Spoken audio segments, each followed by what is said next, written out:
বিসমিল্লাহির রহমানির রহিম। হে সমস্ত জগৎবাসী, আজ আমি শামীম আলী চিশতি আপনাদের সামনে যে আলোচনাটি নিয়ে হাজির হলাম, সে আলোচনাটি খুবই ভালো এবং বোঝার কিছু আছে। আর সেই আলোচনাটি হবে যে আদম সৃষ্টির আগে আর কয়টা জাতি ছিল, আর সেই জাতিদেরকে আল্লাহ ধ্বংস করে দিল। আর ধ্বংস করে যখন দিয়েছিল, সেই জাতি কিন্তু মূলত তাদের স্বভাব চরিত্রগুলো ধ্বংস হয়নি। যেমন আদম সৃষ্টির আগে আরো 4টি জাতি, হারিস, নারিস, জিন, অসুর, এই জাতিগুলোকে ধ্বংস করে দেওয়া হয়েছিল। কেন? তারা হানাহানি, মারামারি, কাটাকাটি, হিংসা, নিন্দা এরকম করত।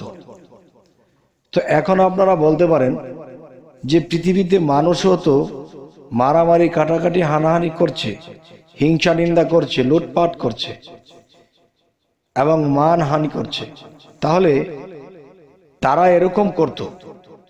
তো এখন কথা হলো, তারা যখন এরকম হানাহানি মারামারি করত, তাদেরকে ধ্বংস করে দেওয়া হয়েছে। এখন মানব জাতি ওই 4টা জাতির পরে সৃষ্টি করা হয়েছে। তাহলে এই মানব জাতীয় তো মারামারি, হানাহানি, কাটাকাটি এবং হিংসা নিন্দা করতেছে, তাহলে এদেরকেও কি ধ্বংস করে দেবে?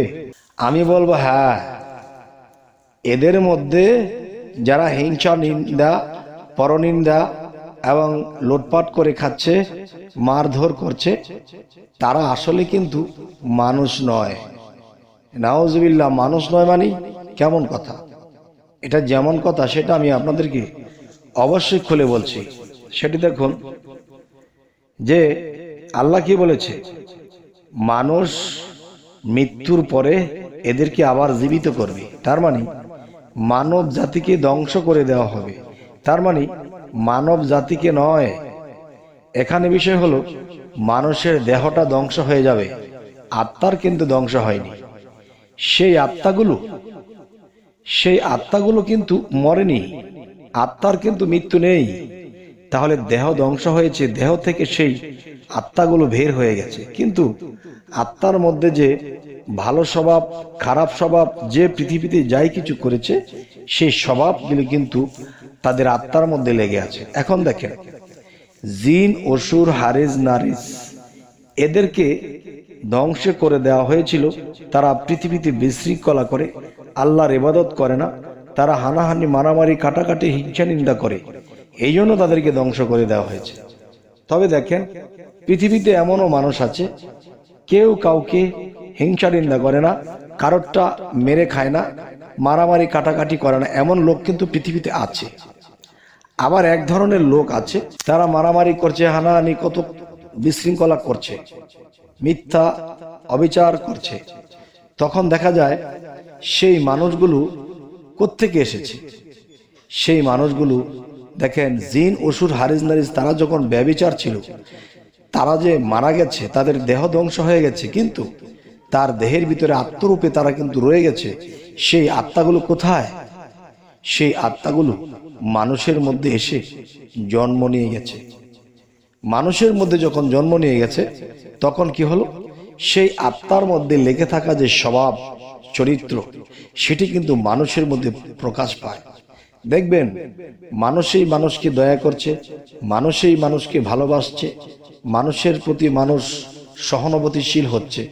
আরেক দল লোক লুটপাট করছে, মানুষেরটা মেরে খাচ্ছে। তার মানে কি? এদের ভিতরে সেই জিন, অসুর, হারিস, নারিস, সেই ব্যভিচারী, সেই খারাপ আত্মাগুলো পৃথিবীতে মানব কোলে জন্ম নিয়ে গেছে।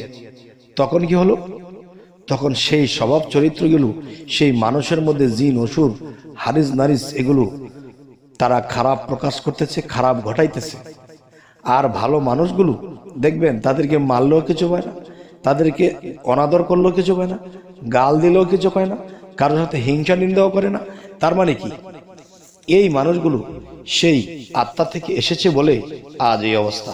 তবে হে সমস্ত জগতবাসী, আমরা চেষ্টা করব, যখন আমরা পৃথিবীতে যৌবনপ্রাপ্ত হই, বিবাহ শাদী করতে হয়। তো পৃথিবীতে অনেক মানুষ আছে এখনো পর্যন্ত বিবাহ শাদী করেনি। যদি করে, তাহলে তারা কি করবে? তারা ভালো জাত বংশ দেখে বিবাহ করতে হবে, সভ্য শান্ত দেখে বিবাহ করতে হবে। মোট কথা যে এরকম দেখে তো বিবাহ করতেই হবে। তার মধ্যে কি করতে হবে, যখন আপনারা বিবাহ করে ঘরে বউ নিয়ে আসবেন, তখন কিন্তু দুনিয়াতে চলতে গেলে অমাবস্যা আছে।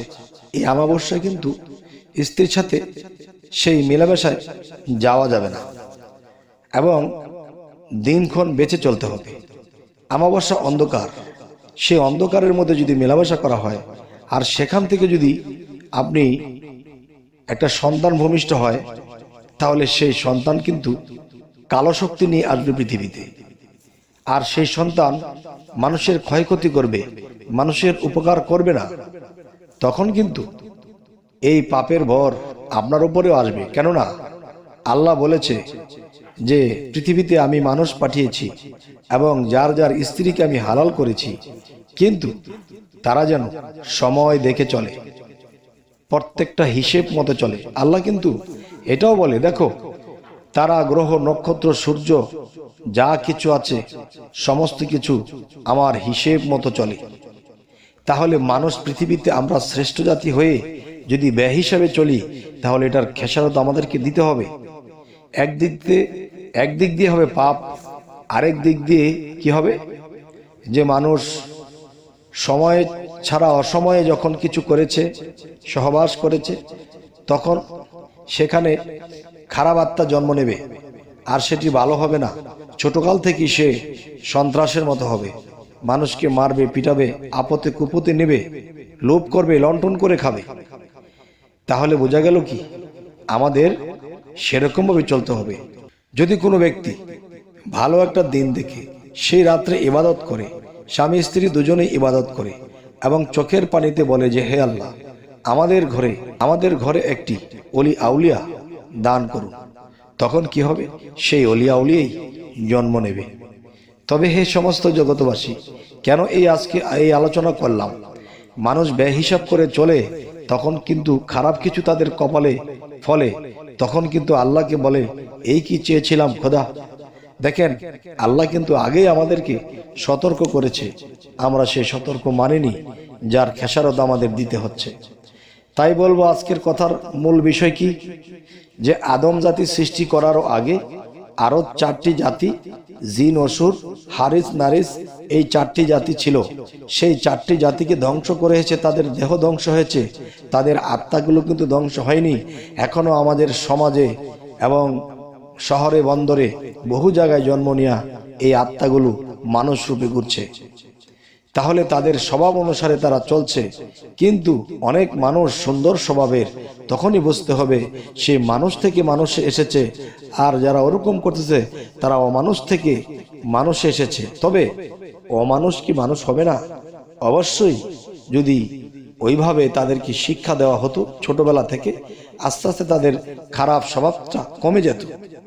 তারপরেও কিন্তু এক জন্মে সে ভালো হবে না। এই জন্মে যদি কিছু ভালো করে যায়, তো পরের জন্মে আরো ভালো কিছু হয়ে এই পৃথিবীতে আসতে পারবে। তবে হে সমস্ত জগতবাসী, আজকের এই আলোচনা আপনাদের সামনে করলাম, কি বুঝলেন অবশ্যই জানাবেন, এবং সামনে কি ধরনের আলোচনা চাইছেন তাও জানাবেন।